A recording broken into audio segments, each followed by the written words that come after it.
Ron DeSantis, I pulled a little bit of his press conference, and for the most part of this press conference, it sounds like he's running for president of the United States of America. Now he talks about, then he flips it to Florida.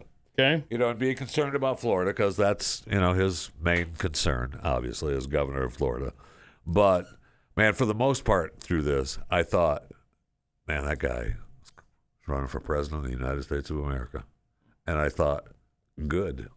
When I heard that the president is scrambling to get his cabinet together to try to address the fact that you have governors who are helping to relocate illegal aliens to sanctuary cities.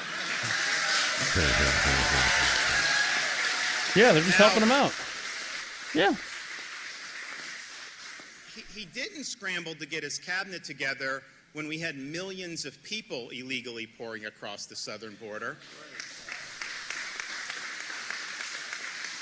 He didn't scramble to get his cabinet together when you had 53 migrants die in some trailer in Texas because they were neglected by the federal government.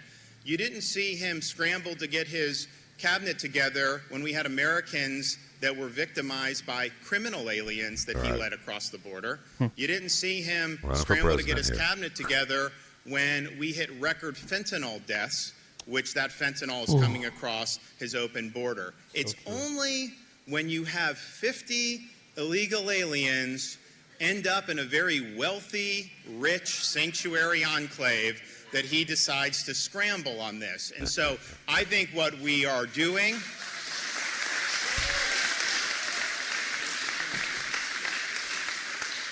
I think what we're continuing to do is use every tool at our disposal to insulate the state of Florida from the negative ramifications of his reckless border policies. And yes, that involves helping with transport. It involves suing on catch and release, which we have done.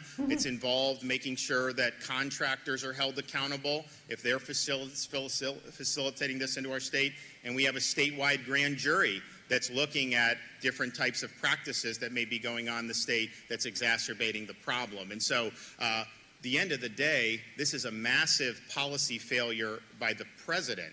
This is a massive and intentional policy that is causing huge amount of damage all across the country, and it's all rooted in a failure to take care that the laws are faithfully executed and to fulfill his oath of office. Amen. And so instead of...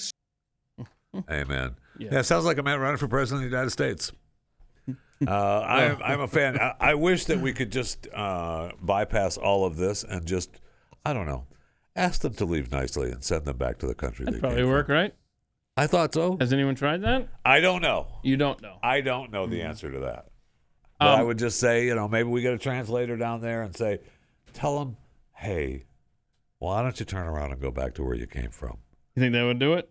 I mean, it couldn't hurt. You talked about how that sounded like he's running for president. There's a 90-second clip. We don't have to play it here, but I appreciated Ron DeSantis taking a moment on Saturday, on Constitution Day, to lay out, the founders. Look, I'm a sucker for founder talk. If you're running for office and you're talking about the founders and the story behind the writing of the Constitution, which DeSantis did, it was a great clip there. But didn't what's her face mention it in her rap? Oh no. Play DeSantis so that he doesn't do the Governor other. Ron DeSantis, and I want to wish you a happy Constitution Day. Oh, thank you. 235 years ago, the Founding Fathers met in Philadelphia they did. to answer a very simple question. Could we have a society based on the idea that we are a nation of laws, not a nation of men, based on the idea that our rights come from our Creator, not from the government? Thank you. Were we forever destined to live under various forms of despotism? Please be my president. And it was not easy. They had to compromise. They had to struggle. But at the end of the day, they produced the best Constitution that had ever been written. As the convention was coming to an end, and there were many times during the convention where they didn't think they'd get a Constitution at all, Benjamin Franklin looked to the front of the room where George Washington had sat. He pointed to the chair where Washington sat. And on that chair, on the back of it, was a sun that was only halfway visible. And Franklin said, for the life of me, I couldn't figure out during this whole time whether that was a rising sun or a setting sun. Well, now that we've agreed to this Constitution, I know that that is a rising sun, signifying a great new dawn of liberty for our new nation. Have a happy Constitution Day, and don't take for granted the fact that we have a strong constitutional foundation. Yeah. We have a strong constitutional foundation. Don't ask Ben Franklin what that sun's doing now. All right, I don't need an update on the sun on that chair. No, not at all. Okay, so he's obviously running for re-election, governor of Florida. Oh, yeah. But we have an opportunity here in Texas, Jeffy, to set the sun on Greg Abbott if we so choose. Good. Because we have your option is Beto O'Rourke. All right. Thank you. You can join him too, right? Yeah. Look at this. We're inviting you to join me for a run. This guy. Bright and early in Corpus Christi.